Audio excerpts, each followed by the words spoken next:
secara keseluruhan mayoritas itu dominan seperti ini. Ini kawan-kawan ya, infokan ya. Kalau dibilang lahannya kotor atau rimbun dengan rumput, itu akibat malas atau kurang tepat dalam pengerjaan ya. Namun ini lahan sangat bersih, dan dulu saat waktu kecil ini karena bibit kalau nggak salah P27 ya, kalau nggak salah ya. Nah ini lahan dari kecil ini bersih sekali teman-teman, sampai seperti ini bersihnya sampai detik ini. Karena lahan ada juga yang bersih, mungkin itu karena lokasinya yang sedikit atau memang orangnya yang memakai tenaga orang ataupun orangnya yang sangat tepat pengerjaannya. Namun berbicara tentang kondisi tanamannya sama teman-teman, terlihat kecentet ya, ini loh, tampak tidak sehat, modelnya menguning. Padahal ini kan lahannya bersih. Nah, akan saya sajikan tentang lahan yang tertimbun oleh full rumput, namun kondisi tanamannya malah menghijau dan juga sama seperti ini. Jadi tidak mempengaruhi dengan adanya lahan yang bersih ataupun lahan yang kurang bersih. Nantikan setelah yang satu ini. Cekidot.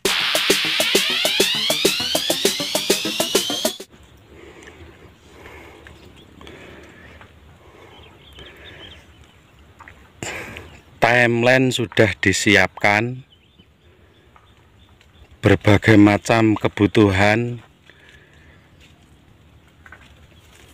pertanian sudah diterapkan, tenaga dan biaya juga sudah dikucurkan. Namun masih seperti ini kondisi yang saat ini ditampilkan pertanian yang ada di Kabupaten Tuban.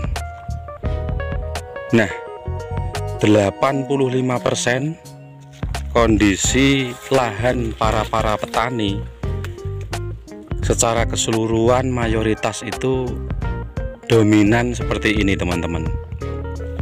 Nah, nanti di akhir video, di tengah video maupun di awal video ini akan saya bongkar mengapa saat ini kondisinya seperti ini. Ini masih di episode semrawut ya. Jadi tidak hanya 1, 2, 3 petani yang mengalami kondisi semacam ini, namun mayoritas Jawa Timur, tepatnya di Kabupaten Tuban, kondisinya sedemikian. Dan ini secara keseluruhan teman-teman, secara keseluruhan, dan kebetulan didominasi oleh rumput lulangan yang kategorinya sudah pernah saya sebutkan di video-video yang lalu, bahwasanya rumput lulangan ini adalah rajanya rumput, paling sulit, paling bandel, dan paling pokoknya.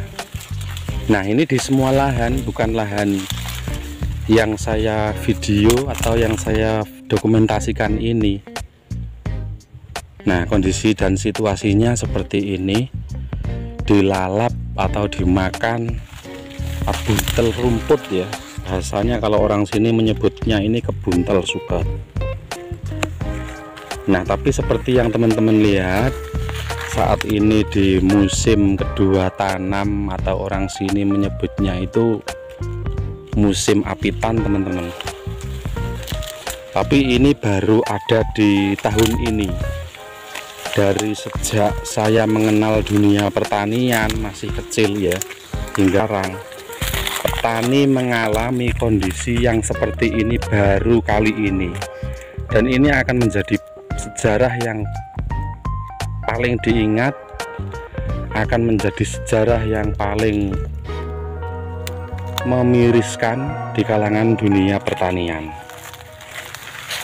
Nah, faktornya apa saja petani kok mengalami peristiwa seperti ini? Yang pertama, di 3 bulan yang lalu kita dihadapkan oleh yang namanya El Nino, teman-teman.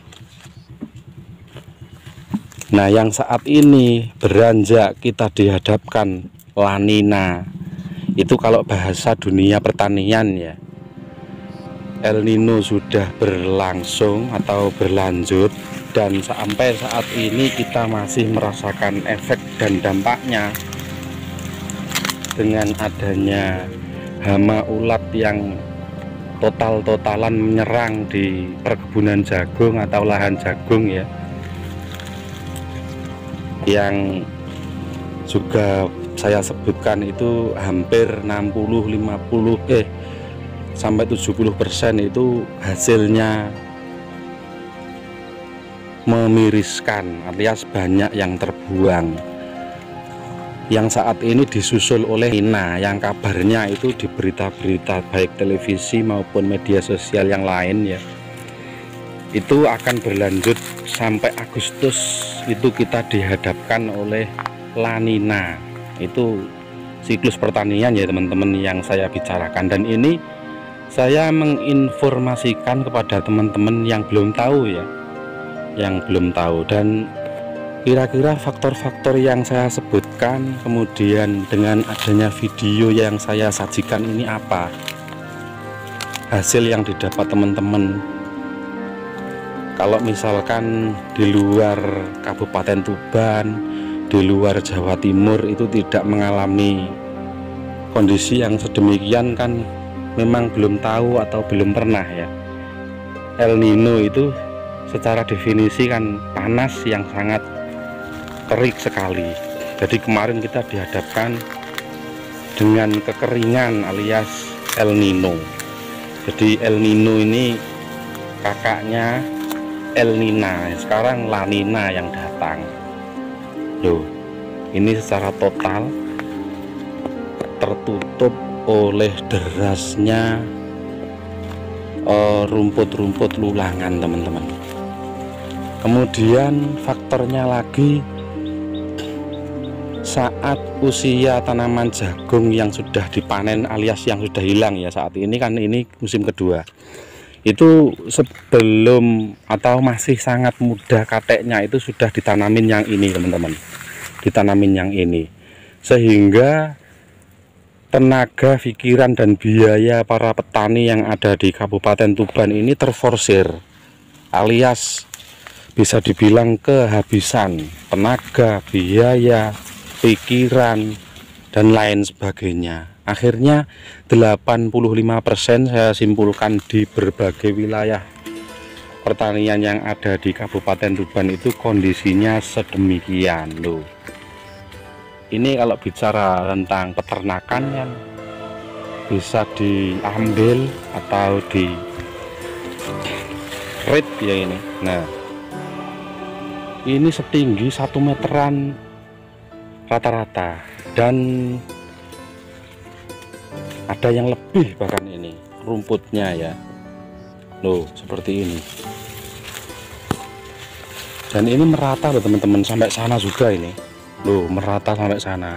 Namun kalau bicara tentang tanamannya, dikarenakan ini kebetulan ditanamin bibit NK Perkasa ya, kelihatannya juga tetap menghijau, belum seberapa berpengaruh tentang rimbunya rumput yang bulet ini ya, masih menghijau, dan batangnya pun besar-besar dibandingkan milik saya ini. Dikarenakan kalau milik saya tanamin bibit singa, dan kebetulan efek daripada El Nino kan panas sampai saat ini. Kalau tanaman jenis singa itu pengennya yang selalu ada curah hujan. Nah, faktornya lagi, mengapa petani seperti ini keteteran, semrawut dan payah seperti ini ya, baik yang ekonominya menengah ke atas, apalagi yang ekonominya menengah ke bawah, itu keteteran teman-teman, semrawut dan pokoknya ya habis-habisan lah, baik tenaga, pikiran maupun biaya. Dikarenakan daripada timer, kemudian timeline, job disk, jadwal, apapun yang dipersiapkan dalam menghadapi pertanian ini, walaupun sudah dipikirkan secara matang-matang dan diaplikasikan. Contohnya saja seperti ini, ketika kita mau melakukan penyemprotan rumput ya misalkan, namun efek daripada adanya Kak El Nino dan Dek La Nina ini, ketika saat melakukan penyemprotan di lahan itu tanahnya kering, kita tidak berani teman-teman, dikarenakan muspro kita sudah menguras tenaga. Kalau kita spray dengan kondisi tanah kering itu juga menghabiskan biaya, alias rumputnya juga tetap tidak mati. Nah akhirnya kemarin kita para petani itu banyak yang tidak melakukan penyepraian, ataupun ada 35% yang melakukan penyepraian itu ya muspro, hasilnya seperti ini loh. Dikarenakan kalau jenis rumput lulangan ini cara menanganinya itu hanya menggunakan obat Conve, Bonum, dan Neokron teman-teman. Nah jenis obat sistemik ini bisa mati total kalau tanahnya itu kering, sementara kita dihadapkan dengan kekeringan. Tanahnya itu basah ya, maaf, tanahnya itu basah. Kalau tanahnya kering ya jadinya akan tidak mati lah apapun itu rumputnya kalau jenis obat sistemik. Jadi faktor yang sangat mencolok petani yang dihadapi sehingga menjadi seperti ini itu banyak sekali faktornya. Sebetulnya kalau dikatakan menyerah itu ya tidak ya, kita masih action di lahan, bahkan saya ini masih memanen. Yang tanaman jagung saya juga sudah manggar, namun belum saya panen. Saat ini saya melakukan pemanenan dan belum selesai. Lahan saya pun seperti ini teman-teman. Nah sungguh rimbun sekali terkait bahasan tentang rumput ya loh, sampai sana loh teman-teman loh. Ini total ini, cuman kelihatannya tanaman jagungnya ini baik. Dan ini kalau saya yang menyimpulkan, ini tidak bisa dispray teman-teman. Bayangkan bibit sekitar 5-6 kilo ini kalau dispray, kalau disemprot, maka akan membuang tenaga, membuang biaya. Dikarenakan ini rumput lulangan ini sudah menua sekali, ini ada 1 meteran lebih ya. Coba tak kasihkan sampel untuk dicabut kalau bisa ya, karena sudah tua, ini sulit sekali loh. Seperti ini teman-teman, ini kaput semua ya. Jadi tidak semua obat bisa membunuh rumput lulangan ini. Kalau misalkan di obat apapun itu obatnya ya, yang tepat kan Conve, Bonum, dan Neokron. Nah tapi kembali lagi dengan intensitas tanahnya harus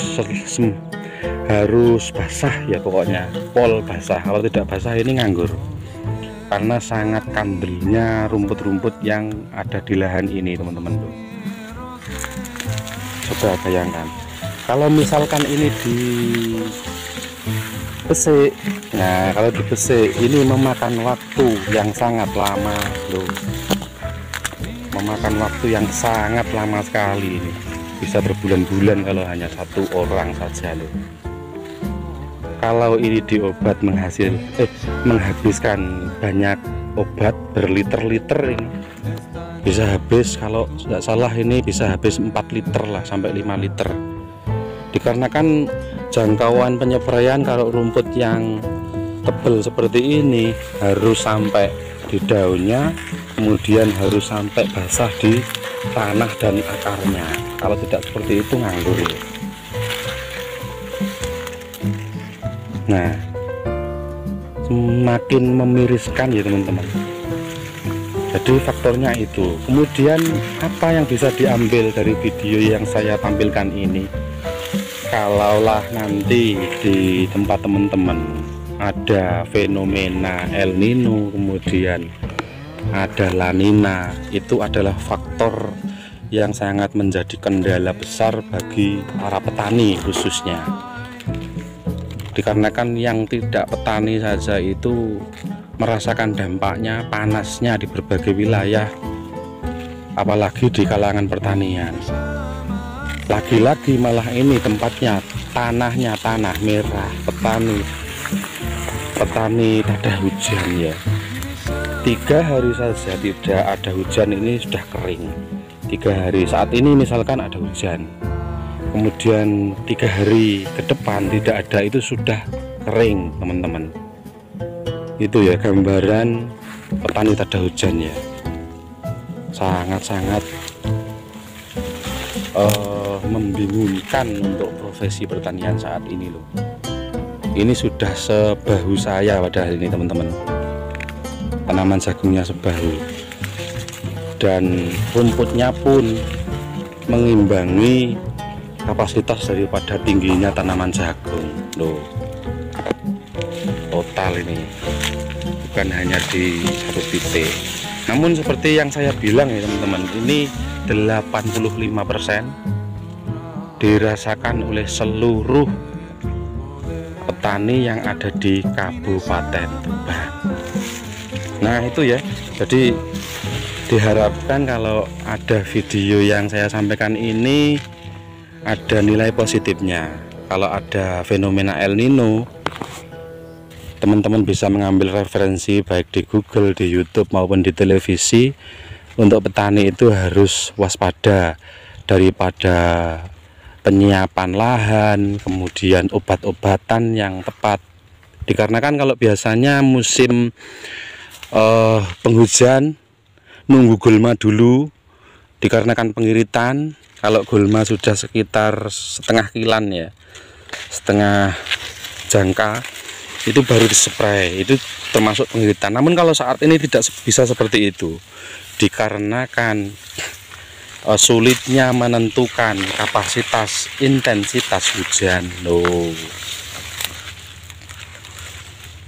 Nah ini entah bagaimana ini.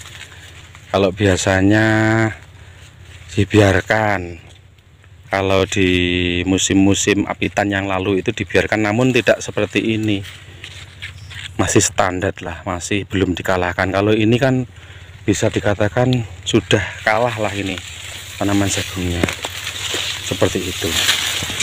Jadi itu ya teman-teman, kalau ada fenomena El Nino, La Nina di kalangan pertanian itu harus benar-benar dipelajari, dijadikan referensi apa saja yang harus kita hadapi saat ada El Nino, saat ada La Nina.